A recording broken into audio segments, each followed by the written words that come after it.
8 दिन पहले शुक्रवार की सुबह थी। उसी वक्त फेडरल इमिग्रेशन एजेंट ने कोलंबिया यूनिवर्सिटी के एक अपार्टमेंट का दरवाजा खटखटाया। उस अपार्टमेंट में एक भारत की छात्रा रंजनी श्रीनिवासन रहती थी। एजेंट उन्हीं की तलाश कर रहे थे, लेकिन उन्होंने दरवाजा नहीं खोला क्योंकि एजेंट के आने से पहले ही रंजनी वहां से कहीं चली गई थी। रंजनी को पहले ही पता चल गया था कि उनका छात्र वीजा यूएस स्टेट डिपार्टमेंट ने रद्द कर दिया है।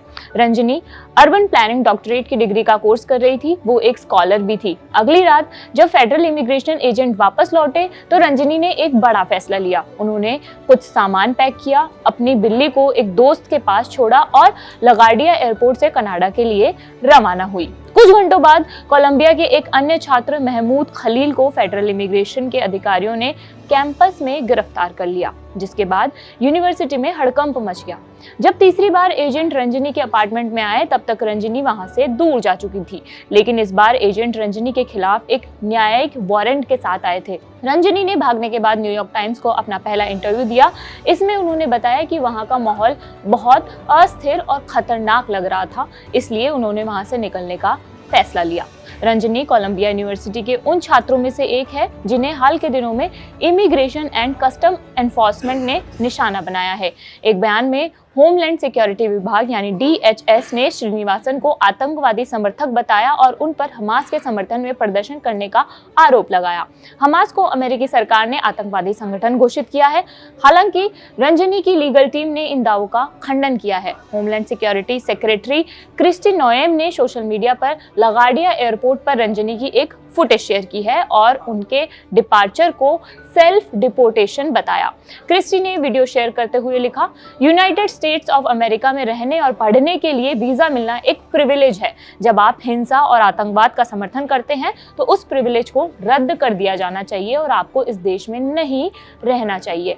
हालांकि रंजनी के वकीलों का कहना है कि उनका वीजा प्रोटेक्टेड पॉलिटिकल स्पीच में शामिल होने के कारण रद्द किया गया था। लेकिन इतना सब होने की नौबत कैसे आई, आपको बता देते हैं। इंडियन एक्सप्रेस की रिपोर्ट के मुताबिक रंजनी पिछले साल कोलंबिया के कैंपस में फिलिस्तीनी समर्थक विरोध प्रदर्शन में शामिल थी। उन्हें यूनिवर्सिटी के एंट्री गेट के पास से गिरफ्तार किया गया था। विरोध प्रदर्शन में भाग लेने के कारण नहीं, बल्कि उन्हें उस समय गिरफ्तार किया गया था जब वो पूरा दिन अपने दोस्तों के साथ बिताने के बाद वापस घर लौट रही थी। उस वक्त वो प्रदर्शनकारियों और पुलिस के बीच झड़प के दौरान वहां फंस गई। रंजनी ने बताया, मैं बस अपने अपार्टमेंट में वापस जाने की कोशिश कर रही थी, लेकिन पुलिस ने मुझे धक्का दिया और लगभग 100 अन्य लोगों के साथ हिरासत में ले लिया। रंजनी ने आगे बताया कि उन्हें 2 कोर्ट से समन जारी किए गए, एक यातायात में बाधा डालने के लिए और दूसरा वहां से हटने से मना करने के लिए, लेकिन बाद में यह मामले जल्द ही खारिज कर दिए गए और रंजनी पर कोई आपराधिक रिकॉर्ड नहीं बना। रंजनी ने कहा कि उन्होंने अपने छात्र वीजा को रिन्यू कराते समय इन समनों का खुलासा नहीं किया था क्योंकि उनका मानना था कि आरोप हटा लिए गए थे, इसलिए उन्होंने रिपोर्ट करने की आवश्यकता नहीं सोची। उन्होंने न्यूयॉर्क टाइम्स से कहा, शायद यही मेरी गलती थी। अगर मुझे यह पता होता कि उन्हें जानकारी देने की जरूरत है तो मैं इसके लिए तैयार होती। रंजनी की कानूनी टीम का तर्क है कि उन्हें उनके भाषण और सोशल मीडिया पर उनकी गतिविधियों के कारण निशाना बनाया गया, जिसमें गाजा में इजरायली सरकार की कार्रवाइयों की आलोचना करने वाले पोस्ट और शेयर की गई तस्वीरें शामिल थी। उन्होंने फिलिस्तीनी अधिकारों का समर्थन करने वाले कई ओपन लेटर पर सिग्नेचर किए हैं, लेकिन वे कभी भी किसी संगठित कैंपस समूह का हिस्सा नहीं रही हैं।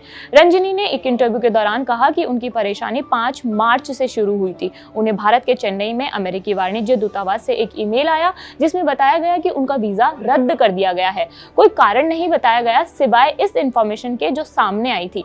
14 मार्च को रंजनी को कोलंबिया से एक ईमेल मिला जिसमें बताया गया कि उनका वीजा स्टेटस के कारण उनका नामांकन रद्द कर दिया गया है।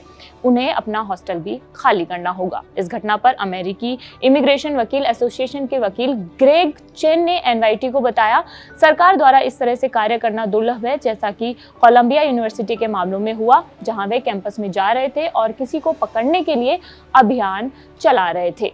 आपको ये खबर कैसी लगी हमें कमेंट बॉक्स में बताइए और इससे आगे की अपडेट के लिए देखते रहिए जागरण। शुक्रिया।